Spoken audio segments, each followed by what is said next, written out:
Hey there guys, DJ here, coming at you with yet another DJs BrewTube beer review.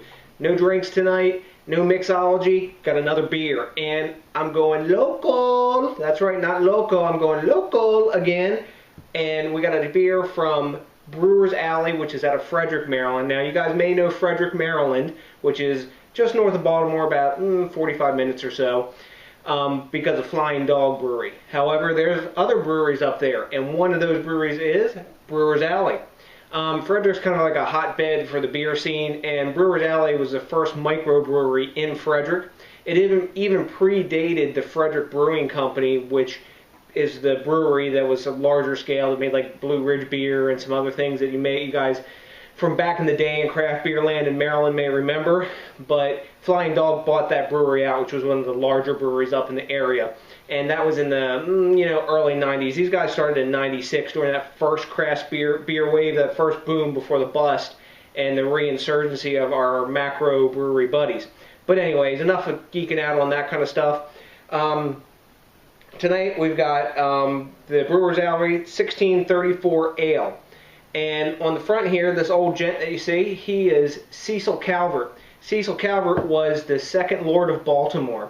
So that means he controlled the Maryland colony. As you know, Maryland is one of those older states, and it was a colony in the 1600s, long before it was ever a state, long before the Revolution. And what we're doing here, we're brewing some beer. That's right.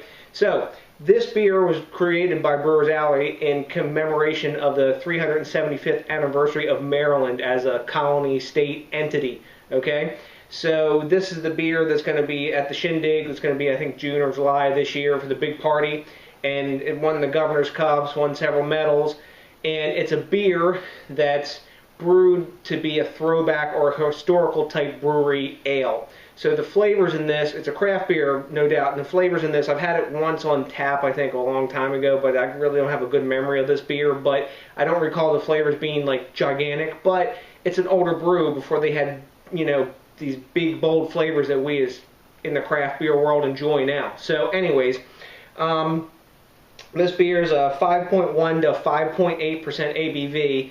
I guess they don't have good alcohol control when they're making it or whatever, but they gave a range on that. They don't give IBUs on this, but I did some research, and the best I could find is between 15 and 20 IBUs on this. And the style, they say specialty grain, but really it's more like it's a rye beer. There's a rye base to this, and they source organically grown local rye for this beer. So it's pretty cool. It's Maryland through and through. The recipe's old from the Maryland colony days. All the ingredients possible are local, besides maybe the hops, and some of those are actually local too. They pick local growers of those in some hot houses and things of that sort. And this is a year-round serving, and it's meant to be served in the English pipe or nonnet glass. And I know you guys have drank out of these before, these 20 ounces, and you know this little notch here, you know why that's there? So the glass doesn't slip out of your hand, and also they don't clank together as hard, and they stack better. That was developed, when this became a standard in the English realm and the whole English empire, to make these glasses easier to ship and also more durable and everything in bars. And that 20 ounces became a standard so you wouldn't get cheated in the pub. So pub, or which is short for public house. Anyway, that's enough beer geeking out for you today. I'm going to pop this one, get in the glass, and let's see what it looks like. Got our buddy the popper. Boom. One shot, as always. Got some real nice smoke rising off the top of this one, and let's see what we got in the glass. Now, from what I've read, there's not a whole lot of head on this one, so I'm going to pour it aggressively and see if I can't change that aspect there. Now, all the reviews I read said, oh, there's no head on it. There's no head on this beer. Guess what? How many fingers of head do we got there? We got 4 fingers of head. It all depends how you pour it, guys. You can pour it light, you can pour it hardcore.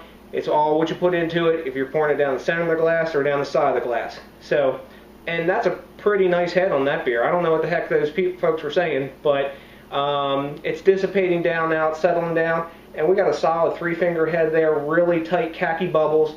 It's dissipating pretty decently, and let's give it a swirl. Look at that.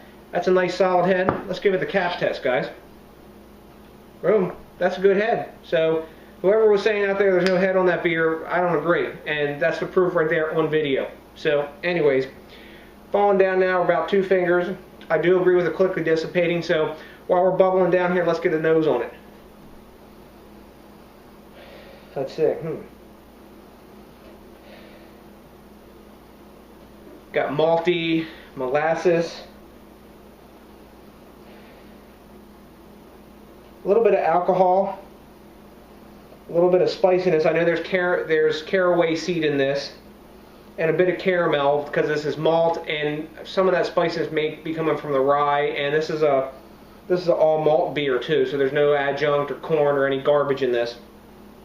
Only ingredients they may have had around at that time. So the molasses that they put in here, that was real common in the 16 and 1700s in brewing here to help fortify the beer, and it was a nutrition thing too. I mean, it's calories. I mean, in those days you weren't worried about how many calories you were actually eating. You were worried about getting enough calories in you. So we see our color here. We got a really great amber color on this one, solid copper amber, no haziness at all to this, totally clear. And you see our head settle down to a solid 1 finger.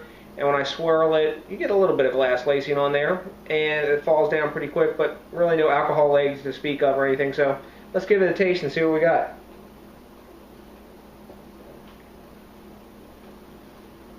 You can definitely tell the rye's in there. I can taste the spiciness and some caramel. Big malt train in this one. And you can feel that molasses. I guess maybe the combination of the malt and the molasses in there is what's giving the sweetness. Up front, there's actually a little bit of bitterness, and it's all cleaned off by that like malty molasses taste. That's kind of like what you're left with in the back of your mouth. Pretty nice. Let's see.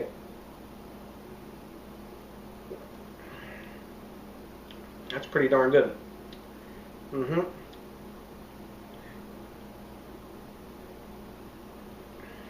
Yep. Definitely a big rye character to this one. A lot of caramel. And the malt is real dominant. The malt and the molasses in this one is dominant. And it's got just enough hoppiness so that molasses and malt aren't cloying. There's not a big flavor in this beer, but this is a really good session beer. You're about 5.1% ABV, so you could pound these down. It's not real heavy. It's about medium feeling in the mouth. It's not real sticky or anything, but it goes down really smooth. So I think this would be an excellent session beer, you know, if you could pick it up. The carbonation's real balanced, and if this is a taste of what our ancestors here in Maryland were drinking, man, I'd be pretty happy to drink this. Real solid ale, and let's see what rate beer those guys give it. Let's see. Rate beer gives us 55. Come on, guys, 55? And Beer Advocate gives it an 86. So what the heck? I mean, the stingy guys are giving it big points, and Rate Beer is giving it real low marks. But it seems to go that way, man. Like one says high, the other one says low, just like tit for tat against each other. So what do I think about this? Overall, man, I think this is a really solid session beer. For what it is as a historical brew and a historical based recipe with all local ingredients, brewed with a purpose to mimic that style in the 1630 and 1634 from, you know, Lord Cecil Calvert. I think it's a real solid beer, and it's above average. I'm going to give it a B, solid B. I'm going to go along with Beer Advocate on this one and give it a B. And you know, if you guys are in Maryland, I don't know how big the distribution is on this. I don't think they have a real big distribution yet. But if you're in Maryland, you can get it on tap some places, especially around the Frederick area, and you can find it in bottles in a pretty decent amount of places. Their distribution in the state is growing. How they are outside the state, I'm really not sure. But if you know, let me know. If guys have had this, comment, rate, subscribe. I'm looking forward to hearing from you, and I'll reply back. Remember, as always, think globally, drink locally. Let's keep this craft beer movement growing, guys, and I'll see you next time on the next DJs BrewTube. Peace out. Hey guys, DJ back. I've been drinking this one down a little bit, and as it warms up, it actually increases in complexity. It was a bit cold before, and I thought on it, and I figured I'd let it warm up and come back to you guys. And as you drink on this, some actually dark fruit characteristics and more of that caraway taste comes out. So as it warms, it does actually increase in complexity. So if you're going to pick this for a session beer, man, it's going to be a really nice, complex session beer. So like I said before, think globally, drink locally, and I'll see you on the next DJs BrewTube, guys. Peace out.